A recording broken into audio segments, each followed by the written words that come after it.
एक घने जंगल में चींटी, गिलहरी और पांडा रहते थे। तीनों की आदतें और जीवन शैली बहुत अलग थी। चींटी बहुत मेहनती थी, गिलहरी चंचल और मस्तीखोर थी, जबकि पांडा बहुत शांत और आलसी था। गर्मी का मौसम था और चींटी अपने खाने का भंडार भरने में लगी थी। वह दिन रात मेहनत करती और छोटे छोटे अनाज के दाने अपने घर में जमा करती।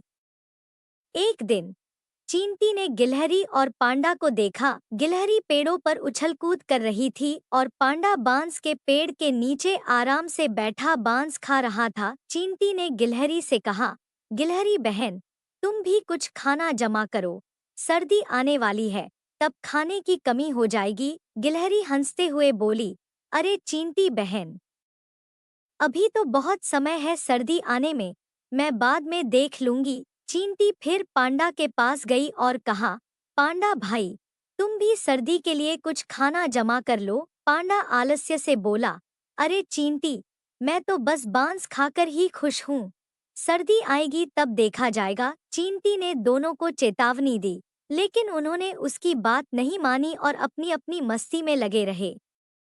समय बीतता गया और सर्दी का मौसम आ गया।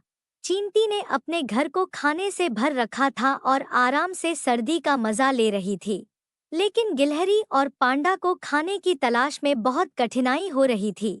गिलहरी ठंड में कांप रही थी और इधर-उधर खाने की तलाश कर रही थी, लेकिन उसे कुछ नहीं मिल रहा था। पांडा भी भूख से परेशान था और बांस के पेड़ भी सूख गए थे। आखिरकार गिलहरी और पांडा दोनों चींटी के घर पहुंचे।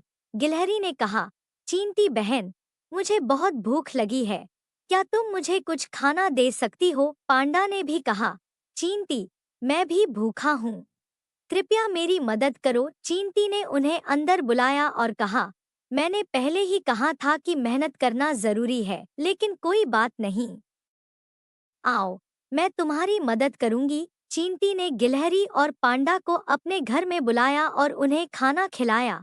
गिलहरी और पांडा दोनों ने चींटी का धन्यवाद किया और वादा किया कि वे अब से मेहनत करेंगे और भविष्य के लिए खाना जमा करेंगे। चींटी ने मुस्कुराते हुए कहा, अब तुम दोनों समझ गए हो कि मेहनत और दूरदर्शिता का कितना महत्व है।